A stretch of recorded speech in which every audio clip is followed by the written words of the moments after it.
Hi guys, so time for our next speaker. So si Adrian, Peterson ko. Right? Yeah. Okay, so thank you, Ruby Meetup. Yes. It's been a long time since I last talked. I think that was 2015, and a lot of things have happened, and I'm trying to get back and trying to speak publicly. Okay, so I would like to thank Terrence. Ask him if I can talk, and it's been a while that I came back here, and yeah, he said yes. And I asked him, is it okay if I talk about networking? And he said, "Ikaw bahala." And the thing is, I would like to introduce to you to Sana. So yeah, so magbenta ako kayo. Joke lang. So just kidding. He just asked me later how I know Usanics and networking because I used to do that. So anyway, my name is Adrian Peterson. I work at Challenge. Challenge is basically a tournament bracket service. Basically, we do tournaments for Overwatch, Smash Studio, StarCraft. Every game you think about, we make brackets for it. And yeah, I work for that, and I'm the software engineering lead in that product. And I came from ProudCloud for 5 years of working there and training under the great guys, Ruby. I learned a few things and I tried to adapt it to Challenge. And just to start off with it, it's basically my talk as well about not that. That should be the first one. Sharing is caring. I'd like to share to you guys how what things I implemented, or what are the things we implemented to Challenge that actually made it a lot more better. And again, my name is Adrian Peterson. You can find me at the internet at OCBC, GitHub, Twitter, everywhere. And context. Before I tell the story, you need to have no context. So Challenge started in 2009 by one guy, David Cornelius. David, if you're watching, hello. And he's only doing it part-time. And as you know, if you did some projects part-time, you would encounter a lot of technical debt, a lot of bugs, there's no tests technically. Our stack is Ruby on Rails, built on React on Rails, then a lot of stuff dumpled into it from 2009 to today. And when we were discussing this, I came on board this year and I told them that, hey, we have to implement this, whatever I'm going to share today. This methods, and actually to make our lives a lot more better.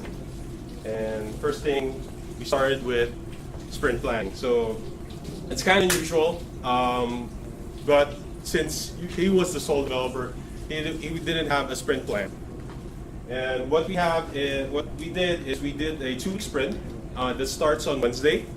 Then you have 8 days for development only. Then after that, the next 2 days is feature fees. Any other features that weren't included to the deployment, stop developing it, just not to rush things and make sure that the code quality is so great. And QA period starts at the 7th day. Actually, this is made by Rico, Sensor Cruz, and we just applied it, and actually it went great for us. We are currently on our 6th sprint, and we've been pushing a lot of good code lately. And I've been doing a lot of sprint reviews, basically just to give the guys a heads up, like, hey, this is what we have done already for the past 2 weeks, and it gives them a good retrospect on what's going on. And also to give guys the higher guys, the CEOs, like, hey, this is what we've done, and here's a brief post for you. And of course, this is the thing that one of the things that I kept from ProudCloud that I really like the most is basically our self-explanatory PRs. If your PR doesn't have screenshot, doesn't explain what it does, we're not gonna merge it. So it's gonna stay stale. Okay, another thing that I appreciate the most is Docker. Okay, so when I started Challenge, it didn't have Docker. We were hosted in Linode, which actually cost us a lot of money, around 500 to 1,000 USD every month. And we discussed the possibility of moving to Google Cloud and doing Docker. And me being the guy who actually would go in first and try to learn Docker, and I said, hey, why not let me try to learn Docker for a few weeks. And yeah, actually you can learn Docker in a week. And right now we're about 90% on Google Cloud. We're just ironing out a few fixes, and it's right there. I'll make a Medium post about this, how we did it, and thanks to the guys at Split Media Labs to actually help us in migrating it. And here's one of the things that I like the most: style guides. One of our designers, Sam, actually made a style guide, and what it does is it actually prevents you from bugging your design every time. Like, because I'm a backend developer and I can do a little bit of front-end work, but the designer has his own style her own style on CSS, and I don't have to bug her every time. Like, hey, what's the component for this? What's the class for this, and whatever. Basically, it's already all listed there, and basically it's just a document built in Markdown. Okay, it's really cool. It actually helps. It actually helps a lot. It actually minimizes the development time because you can actually have this document for CSS. And again, if you've seen other projects before, or if you have other projects before, you can see how the CSS can get really a handful. This is a gem that we used, style down 2 Rails. Don't use the first one because the first one is already deprecated. It was it's already deprecated, if I'm not mistaken. Okay, benchmarking. So for those graph nerds, this is what I did last few weeks ago. So I saw this gem mini eraser. What it actually does is gives you a Node.js runtime on your Rails app, and I told David that, hey, we already have Node.js running on the server, might as well just remove it because it's like a redundant. It's redundant. Okay.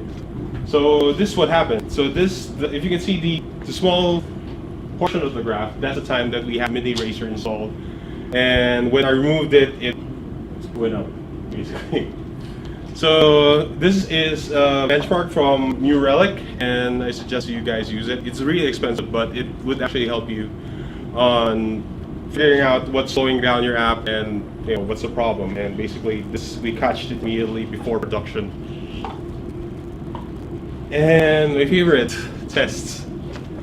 Okay, I've been writing a lot of tests for Challenge lately. Like, we started at no feature specs, only model test and a bit of test in the core. And I told to myself, like, hey, this can't be happening. We don't have tests, we don't have documentation, and basically I went crazy. I almost hit the table, to be honest. And this is our specs, our stats. Basically, we have a ton of controllers, a ton of JavaScript, a ton of everything. Basically, 7,000. Yeah, 7,000 lines. You don't want to see the RoboCop errors on this one as well because it's a lot. It's an old code base, and yeah. So yeah, what I did is I started first with model specs, tried to complete everything, then move into feature specs. But I came into another problem. If you're familiar with AutoLogic, who's familiar with AutoLogic? Nobody? It's an old school authentication platform because most of you guys I'm familiar with Device. So right now we're still using AutoLogic, haven't migrated it, and there's no reason to migrate it because it's working. The only downside is if you're running feature specs is you can't mock the user session. So you have to really sign in as a user before it can happen. Okay, so here's some tips on how I did it. How I made our feature specs a little bit faster. It's basically minimize use of Phantom.js and Selenium. We don't allow Selenium tests on our CI server. Yeah, let's make it fast. And Okay, we use database rewinder over database cleaner because database rewinder is just rewinds everything. Then Paddy, you actually posted Bootsnap in the Ruby hackers group, and actually I tried to use it and actually went. I have some measurements on how our app became faster. Okay. So just to give you a heads up, our number of specs is 918. For a huge application, I'm not really proud of it, but of course we're still working on it. We're still trying to make more specs. But without Bootsnap, it was 6 minutes to actually finish the whole thing. But with Bootsnap, it was around 5 minutes. So basically, what Bootsnap did, it made our test faster. And this is something I just did lately. So OutLogic, I removed the dependency of OutLogic to actually use Phantom.js, and this is what happened. Basically, our feature spec from 1 minute to 26 seconds went down to 45 seconds. Okay, so that's basically it, and that's how I made our test faster. And yeah, I'm done. Thanks, guys. Question. Question. If you don't use Selenium and Phantom.js, what do you use? Okay, regarding about that, so Phantom.js is bare minimal. We use it minimally. Then I've been tinkering around using Nightmare.js, and also Jest, or probably something else without the use of Poltergeist or Selenium web driver. So I'm still thinking about that. So probably I'll give a post-mortem about it. Yeah. Yes. Right now we're 4 devs, 1 designer, and 3 backend developers. So yeah, a lot of time has been spent on building a new feature that's coming out. So it's still in closed beta. We're just inviting tournament organizers right now, and yeah, get there right now. Questions? Amazing. Yeah, okay. Thank you, Pete. Break muna. Yeah,